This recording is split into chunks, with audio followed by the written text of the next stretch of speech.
What was your worst date? I was talking to a friend the other day, and somehow our conversation turned to the subject of how most men usually make a very poor impression on first dates. And our chat went a little something like this.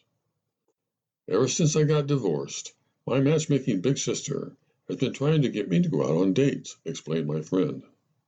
For years now, I've been able to get out of it, but she just never stops trying. I know she means well and wants to be helpful, but I have told her over and over again that my dogs and I are perfectly happy to have our little home all to ourselves now, and that I have no urge to have a man underfoot 24/7 again. Anyway, a few weeks ago, I couldn't stand her pleading any longer, and I very reluctantly agreed to let her set me up on a date with one of the guys that she thinks will make me happy as a clam. So she gives him my phone number, and he calls me up and asks me if I would like to go to dinner with him. Now, no way do I want to go on a dinner date, since that would be at night, and who knows what's expected of women nowadays after the sun goes down.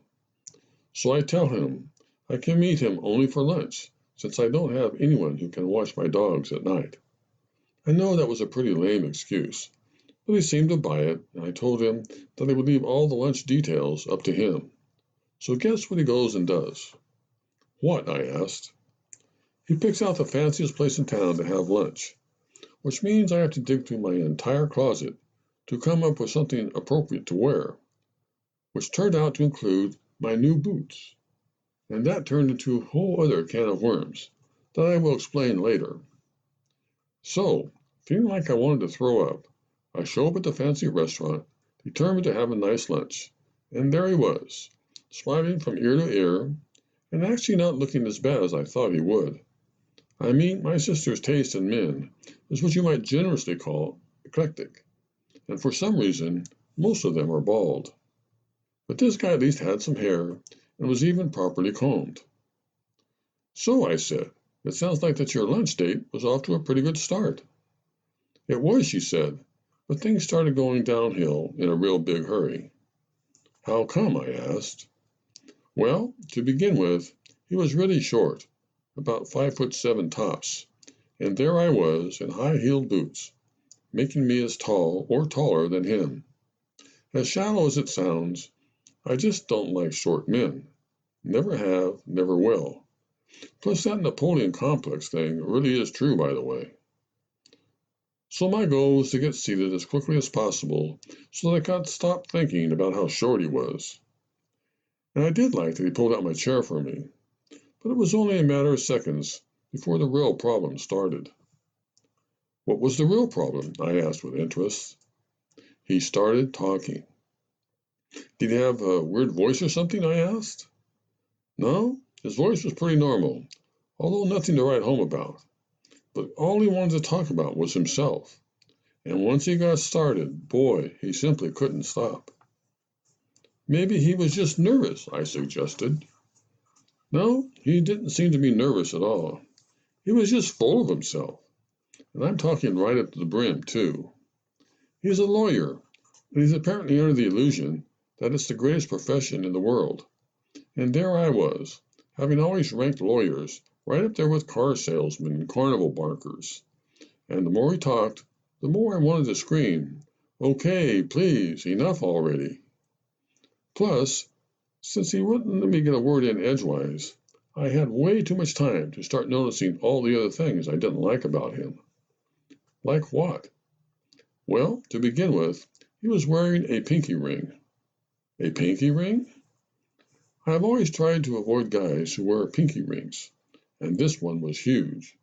I mean, I love amorous stones, but not when they're big enough to play catch with, and on a guy's pinky finger.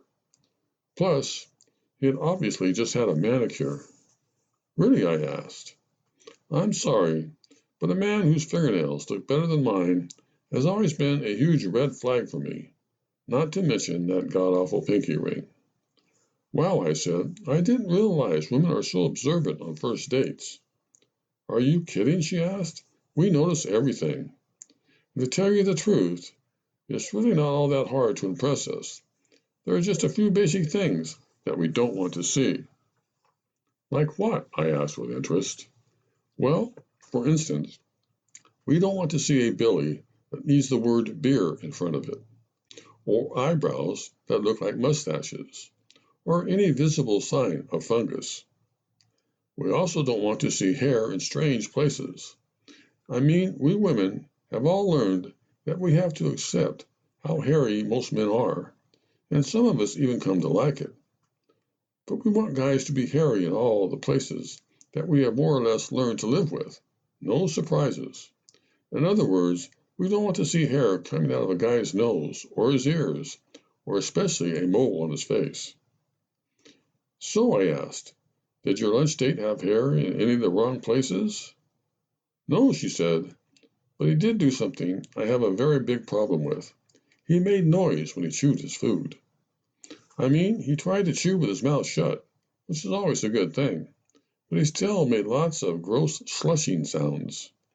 Plus, since he couldn't stop talking about himself, the food he was chewing kept coming into view.